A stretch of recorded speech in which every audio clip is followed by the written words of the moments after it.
Bismillahirrahmanirrahim. Alhamdulillahi rabbil alamin. Wassalatu wassalamu ala asrafil anbiya'i wal mursalin wa ala alihi wa sahbihi rasulillahi ajmain. Yang terhormat dosen pengampu Bapak Dr. Insinyur Gunadi Widi Nurcahyo MSc.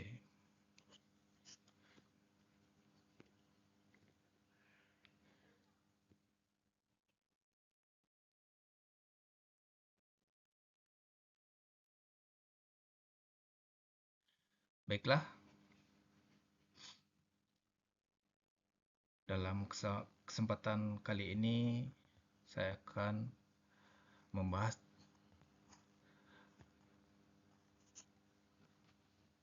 tentang filosofi sosial dari Ibnu Khaldun.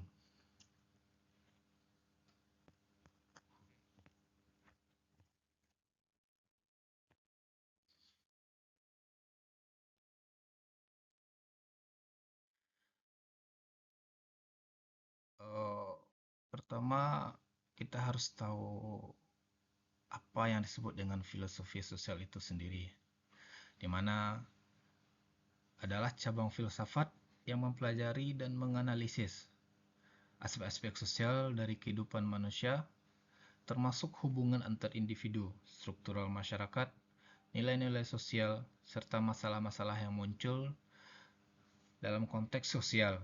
Filsafat sosial berusaha memahami hakikat masyarakat, keadilan, kebebasan, kekuasaan, dan bagaimana manusia berinteraksi dalam konteks kolektif. Konsep-konsep penting dalam filsafat sosial, di mana ada namanya keadilan sosial. Bagaimana sumber daya dan kesempatan didistribusikan secara adil dalam masyarakat. Kemudian ada kebebasan, adanya batasan antara kebebasan individu dan tanggung jawab sosial. Ada kesetaraan. Apakah kesetaraan berarti kesamaan hak, kesempatan, atau hasil?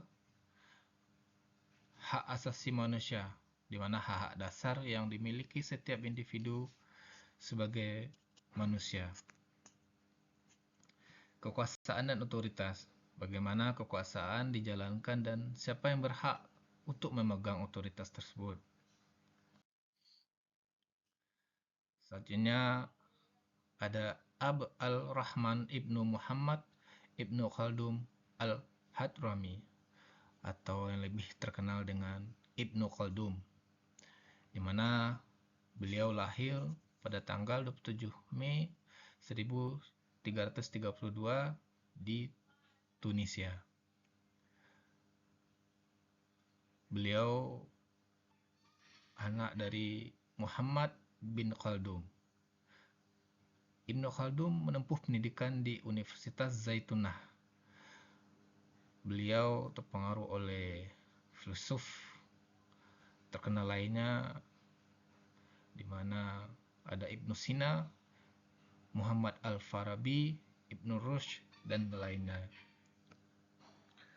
Beliau meninggal pada 17 Maret 1406 di Kairo, Mesir.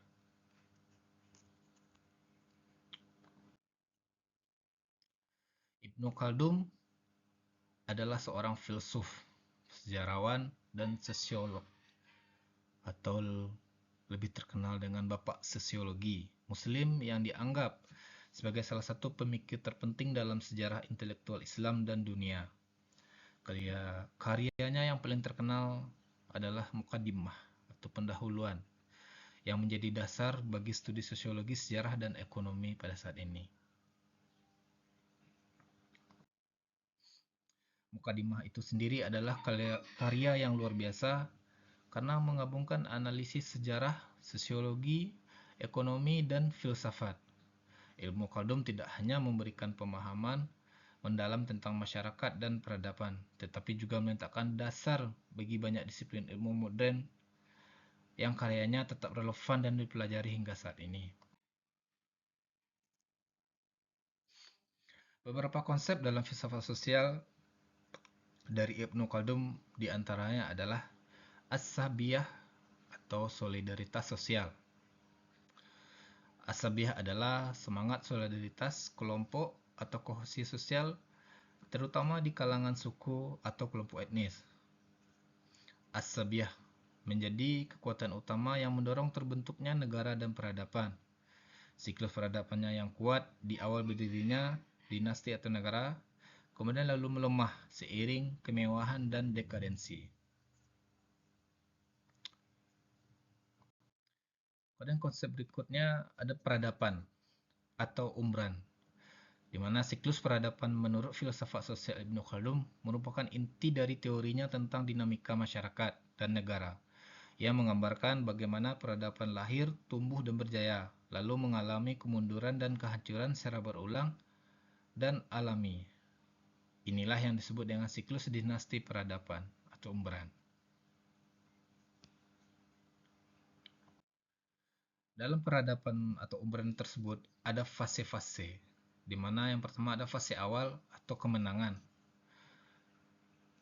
di mana fase awal ini ada kelompok baru, biasanya suku atau komunitas Badui, bangkit karena memiliki solidaritas sosial, asabiah yang kuat. Kemudian mereka bersatu, kuat secara moral, gigih, dan siap menghadapi tantangan. Kekuasaan direbut dari dinasti sebelumnya yang lemah. Kepemimpinannya bersifat kolektif dan sederhana.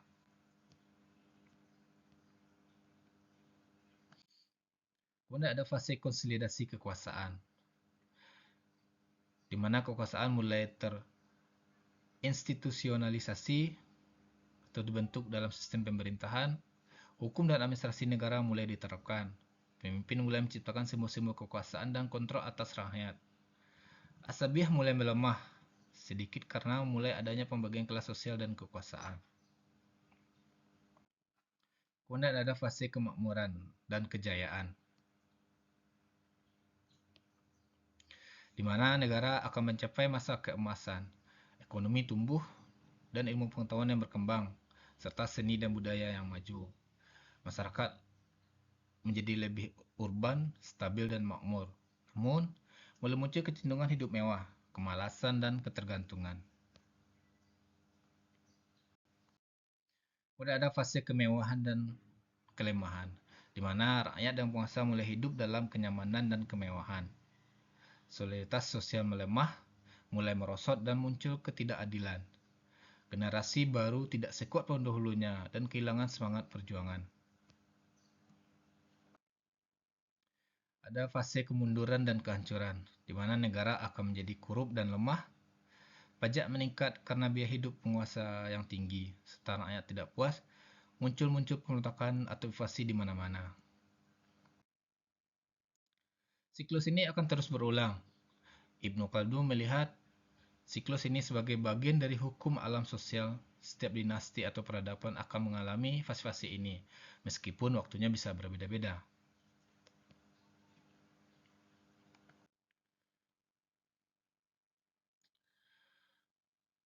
Konsep dalam filsafat sosial berdasarkan Ibnu Khaldun yang lainnya, di mana ada konsep negara dan kekuasaan, di mana negara muncul dari kebutuhan akan aturan dan keamanan. Negara ideal harus menjalankan keadilan dan menghindari penindasan. Ada kekuasaan harus berdasarkan syariah serta mengutamakan moral dan integritas. Negara yang korup, boros dan kejam akan cepat runtuh. Kemudian ada konsep ekonomi dan kesejahteraan sosial, di mana Ibnu Khaldun melihat ekonomi sebagai dasar kekuatan masyarakat. Produktivitas ditentukan oleh pembagian kerja dan kestabilan negara. Serta negara harus menghindari pajak tinggi karena pajak tinggi, rakyat malas, pendapatan negara menurun, serta negara akan jatuh. Mirip prinsip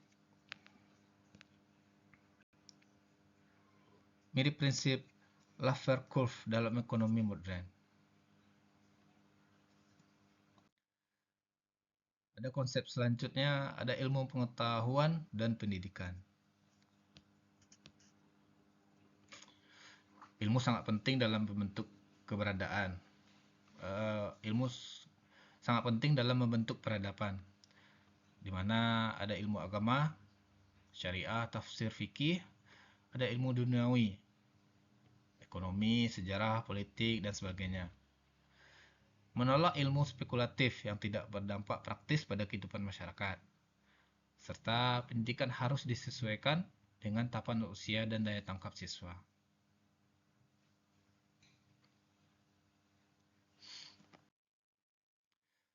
Konsep selanjutnya adalah historiografi kritis atau penulisan sejarah, di mana menurut Ibnu Khaldun sejarah harus dikaji secara kritis, logis, dan berbasis fakta.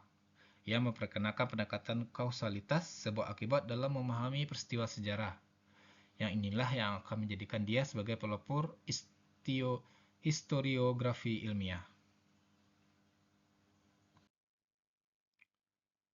Konsep selanjutnya ada perubahan sosial sebagai proses alamiah, di mana perubahan sosial menurut Ibnu Khaldun tidak bersifat kebetulan, tetapi mengikuti pola dan hukum alam, di mana faktor eksternal asabiah, moral, ekonomi, faktor eksternal serangan luar, konflik, krisis, dan lainnya.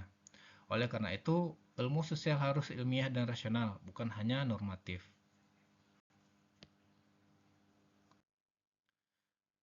Berikutnya, nilai-nilai sosial utama menurut Ibnu Khaldun. Yang pertama ada namanya keadilan, di mana ini akan menjadi fondasi utama kelanggengan negara. Yang kedua, keseimbangan spiritual dan material. Itu akan mencegah dekadensi. Yang ketiga, pendidikan dan ilmu, yang akan menjadi alat membangun peradaban. Yang terakhir ada moralitas penguasa, yang menjadi kunci kekuatan politik.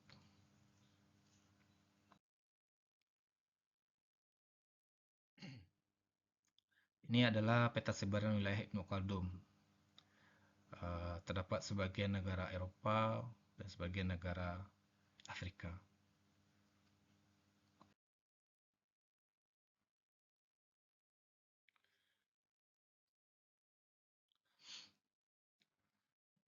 Kesimpulannya adalah filsafat sosial Ibnu Khaldun sangat kompleks dan mendalam. Ia merupakan bapak sosiologi, pelopor historiografi kritis, dan pembaru dalam filsafat politik Islam. Gagasannya tentang masyarakat, kekuasaan, ekonomi, dan sejarah masih relevan untuk menjelaskan banyak dinamika sosial hingga zaman sekarang. Pemikirannya jauh mendahului zamannya dan karyanya. Muqaddimah menjadi landasan dasar bagi perkembangan teori-teori modern dalam ilmu sosial.